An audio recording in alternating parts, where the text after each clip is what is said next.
Bonjour, j'espère que vous allez bien. Dans cette vidéo, on va voir c'est quoi l'imparfait de l'indicatif, comment on le conjugue et quelles sont ses valeurs. Tout d'abord, l'imparfait de l'indicatif, c'est un temps verbal qu'on utilise pour exprimer une action qui se déroule dans le passé.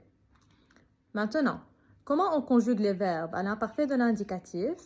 Tout d'abord, on doit retenir les terminaisons qui sont les mêmes pour les verbes du premier groupe, du deuxième et du troisième groupe. Les terminaisons sont les suivantes: AIS, AIS, AIT, IONS, IEZ, AIENT. Et donc, ces terminaisons s'appliquent pour tous les verbes à l'imparfait de l'indicatif, conjugués à l'imparfait de l'indicatif. Maintenant, à noter qu'il y a deux verbes essentiels dans la langue française qu'on doit retenir par cœur, qui sont les auxiliaires être et avoir. À l'imparfait, l'auxiliaire être, c'est j'étais, tu étais, il était, nous étions, vous étiez, ils étaient. Alors que l'auxiliaire avoir, c'est j'avais, tu avais, il avait, nous avions, vous aviez, ils avaient. Voilà. Et donc, ces terminaisons s'appliquent à tous les verbes de la langue française. Maintenant, quelles sont les valeurs de l'imparfait de l'indicatif?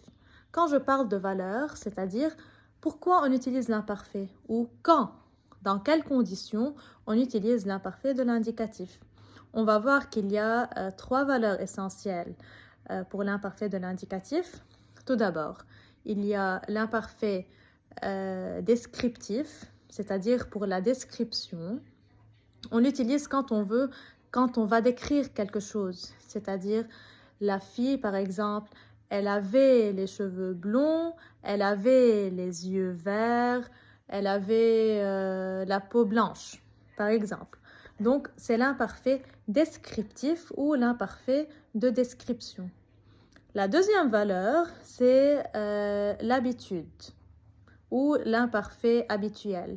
Habitude, c'est-à-dire c'est quelque chose qu'on fait tout le temps, qui se répète. Comme par exemple, chaque matin, je me levais à 6 heures.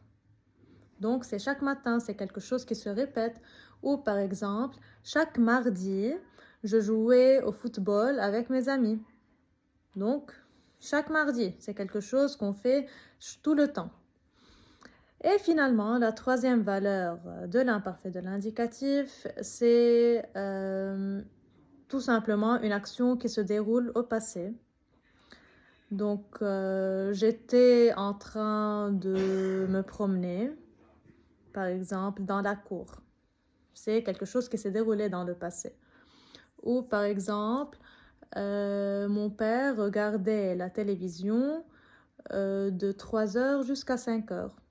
Donc voilà, c'est une action qui s'est produite dans le passé pour une certaine durée.